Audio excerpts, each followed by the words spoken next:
قال لك حل المعلم عنده حل كلاسة. قال يا الجزائر مدوها لهذاك المعلم نصبوا له حتى 3 شهور صيفطوا واحد المفتش اللي عنده.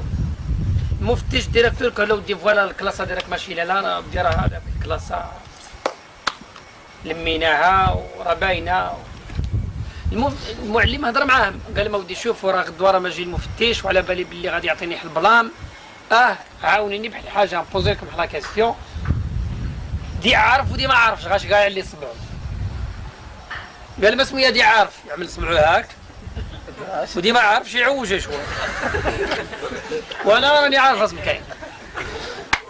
جا المفتش بدات الكرايه بوزو دي كاستيون الكلاسه كاع استاذ انت الاجابه الصحيحه استاذ انت كان واحد الاجابه دي المفتش ما يعرفهاش الواغش يطيروا كان هادو بصح فطن باللي كاين حلاب بين المعلم والتلاميذ مي اسمو هاد اللعب ما عرف. قال المعلم قال له شوف بوزي لا كاستيون وانا نديزيني لي لعب.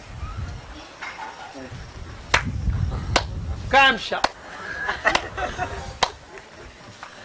قالوا دير لها بوزي انت وانا قالوا لا انا هو اللي نخير لي لعب. بوزا بحال كاستيون كاع الكلاسه ما على بالش بلي المفتش هو دي يخير تلميذ دي عارفين دي ما عارفينش كاع. وليه ما يخيرش ذاك المفتش ويخير واحد كاو غير بالطو المراه ديجا والله ما على بالو كان اسئله اسمه هو كيسمع استاذ يكون ويرفد صبعه هذا هو مبروغرامي هاك. دروك قال له انت داك التالي د لاكلاس كي قال له انت الكلاسه كاع دارت هو بكى موراه الحيط حتى هو دار دورو كاع ندورو. المفتش قال له انت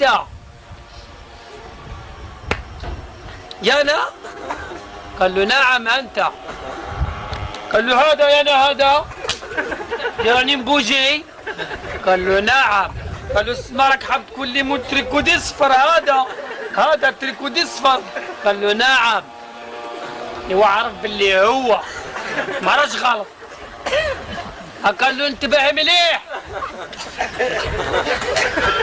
ما تبداش تخلط خلطناش ها بها. قال له دابور يا انا راني عامل البنيه انا راني مبلع مول البارح خلطنا هنا